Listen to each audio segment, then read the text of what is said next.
Hello viewer, সবাই কেমন আছেন? আজকে আপনাদের সাথে একটা নতুন রেসিপি নিয়ে আসলাম। আসলে রেসিপিটা বলতে আজকে আপনাদের সঙ্গে একটু পিঠা শেয়ার করব। তো আমি আজকে চিতই পিঠা বানাবো।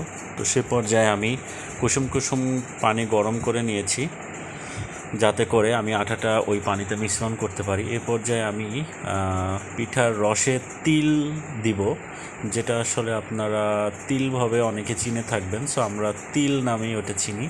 তো আমি ওটা একটু ভেজে নিলাম, ভেজে সাইড করে রাখলাম। আর কুসুম গরম পানিতে আমি একটু লবণ দিয়ে চাউলের গুঁড়ো এটা মিক্সড করব। তবে মিক্সটিংটা যত সুন্দর হবে তত কিন্তু আপনার পিঠাটা ভালো হবে এবং ফুলবে। এছাড়া কিন্তু পিঠা কিন্তু শক্ত টাইপের হয়ে থাকে, যেটা আপনি রসের ভেতরে দিলে কিন্তু ভালোভাবে মিশবে না। তো আপনি আটাটা যত পানির সঙ্গে ভালো করে ফেটে নেবেন, মিশ্রণ করে নেবেন, বেশি মোটাও রাখবেন না এবং বেশি পাতলাও রাখবেন না, একটা মিডিয়াম পর্যায়ে রাখবেন। আসলে এই পর্যায়ে কিন্তু এই পিঠার আটাটা তৈরি করতেই সবাই হিমশিম খেয়ে যায়। তো ইনশাল্লাহ আমি এক প্রকার করে নিয়েছি।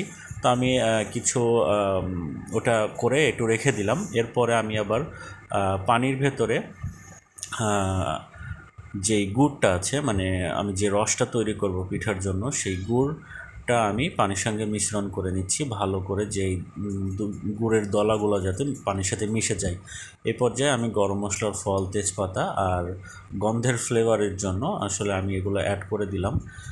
এগুলো ভালো করে পানির সঙ্গে মিশ্রণ করে নিতে হবে। স্বাদ মতো একটু লবণ দিয়ে দিবেন, তাহলে আপনার রসের স্বাদটা আর একটু বেড়ে যাবে। হ্যাঁ, এরপরে যখন আপনি বুঝবেন যে সব কিছু সমান মতো মিশ্রণ হয়ে গেছে, তারপরে আপনি এখানে দুধের পরিমাণ যতটুকু প্রয়োজন ততটুকু নিয়ে তাতে আপনি গরম মশলার ফল, তেজপাতা, মশলাগুলো এগুলো দিয়ে দিবেন। আর সেই ভাজা তিলগুলো আপনি এখানে অ্যাড করে দিবেন। তারপরে নারিকেলের গুঁড়ো, নারিকেল আর কি গুঁড়ো করে নেওয়া নারিকেলের গুঁড়ো আছে, আর ফলগুলো দিয়ে এটা আমি ভালো করে দুধটা জাল করে নিচ্ছি। এ পর্যায়ে দুধটা সুন্দর করে জাল করে নেওয়ার পর সব কিছু ভালো করে মিশিয়ে নিচ্ছি।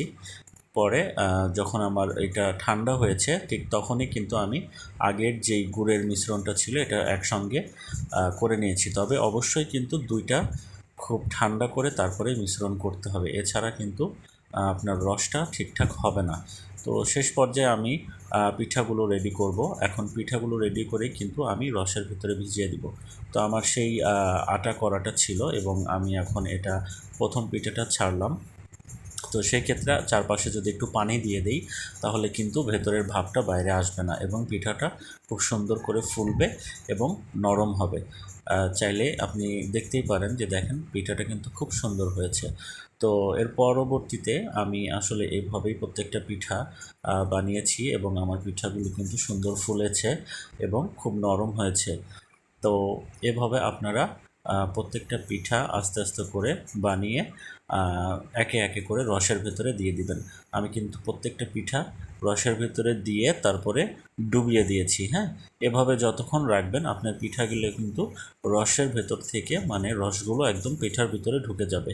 তো আপনি রসের পরিমাণ আর পিঠার পরিমাণ অবশ্যই এমন রাখবেন যাতে আপনার পিঠাগুলো সবগুলো ডুবে থাকে, তাহলে কিন্তু পিঠাগুলো ভালো করে রসে ভরে যাবে। এ পর্যায়ে আমার আসলে পিঠা বানানো শেষ। তো আমি সব কিছু পিঠাগুলো দিয়ে আমি ডুবিয়ে দিচ্ছি।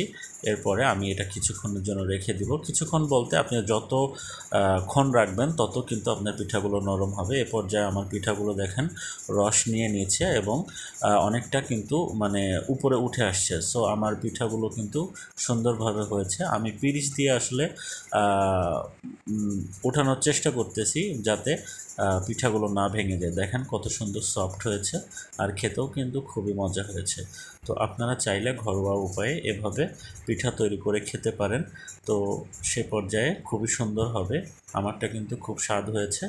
তো সবাই ভালো থাকবেন, সুস্থ থাকবেন। আল্লাহ হাফেজ।